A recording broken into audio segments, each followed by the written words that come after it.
In today's video, I'll teach you guys how you can remove the gray dot on your iPhone. Now, this is the gray dot I'm talking about.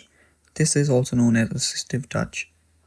Now, before I teach you guys how to remove this, if you are new to our channel, hit down below and hit the subscribe button so you don't miss out on our future videos. Now, let's begin.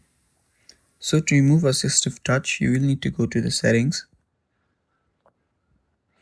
Now, when you're on your settings, you will need to scroll down till you find accessibility. Now, under accessibility, you will see the physical and motor section. Go to touch. And on the top, you will see assistive touch. Go there and you can just toggle this off.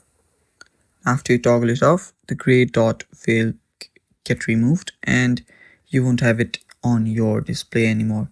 So yeah, that is how you remove it. It is really simple.